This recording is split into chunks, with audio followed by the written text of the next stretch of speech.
Many a time, we need to separate substances from a mixture of materials. The particles of the substances may be of varying sizes. They may also belong to different forms of matter like solids, liquids and gases.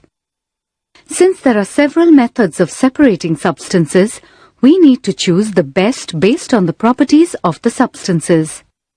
Let us try and separate a few substances. Geeta's basket is full of fruits. There are lemons, apples, grapes and berries in it. Which of the following is the best method to separate apples from this basket? Hand-picking, threshing, winnowing, sieving. Gopal is very happy with this year's harvest. All he has to do now is to separate the grains from the stalk before selling them in the market. Which of the following is the best method to separate the grains from the wheat stalk? Threshing, sieving, winnowing, hand-picking. There is a lot of husk in the rice sack Kamala auntie purchased from the market this morning. Which of the following is the best method to separate the husk from the rice grains? Threshing, sieving, hand-picking, winnowing. Select the correct option. Sarah is trying to help her mother bake a cake. Her mother hasn't finished preparing the batter, but by mistake she has added raisins to the flour. Which of the following is the best method to separate the raisins from the flour? Threshing, sieving, hand-picking, winnowing. Select the correct option and click Submit. What factors other than size can be used to separate substances in a mixture? We have just seen that different methods are used to separate substances in a mixture. The technique of separation used depends on the properties of the components of the mixture. Now complete the Which Method Works Best worksheet.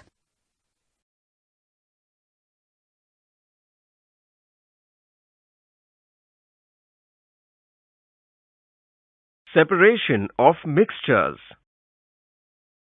A substance containing more than one pure substance is known as a mixture. Mixtures are made up of two or more substances that have been mixed physically. Iron filings and sand will make a mixture because the two components will not react chemically. The different parts or constituents of a mixture can be separated using physical means. They can often be separated very easily. Let's take a look at a few methods that can be used to separate a mixture. When we mix two different solid components such as iron filings and sand, we have a solid-solid mixture. This particular solid-solid mixture can be easily separated. All we need to do is move a strong magnet back and forth across it. The magnet will attract the iron filings, leaving behind the sand. When we add sand to water, we have a solid liquid mixture. This solid liquid mixture can be separated through the process of filtration. Let's place a piece of filter paper in a funnel and pour our mixture through it. The water will flow through the funnel as a filtrate, leaving behind sand particles inside the funnel as residue. Another solid liquid mixture is salt solution. In this mixture, the salt is the solid which is dissolved in the water. This mixture can be separated using evaporation. If we heat it over a Bunsen burner, the water will eventually begin boiling. As it does, the water will evaporate, leaving only crystallized salt in the beaker. Another method used for separating solid liquid mixtures is distillation. Using this process, we can separate the pure water. We need a distillation flask, a condenser, a Bunsen burner, and a collecting flask. To begin, we will pour our salt solution into the distillation flask. that is set up over the Bunsen burner. The condenser will be set up so that it joins the distillation flask to the collecting flask. As we slowly heat the flask, our salt solution will begin to boil, causing the water to evaporate. As the water vapor passes through the condenser, it will condense into water drops.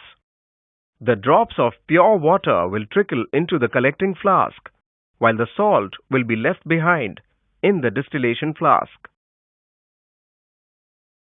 Summary: a substance containing more than one pure substance is called a mixture. Mixtures can be separated using filtration, evaporation, and distillation.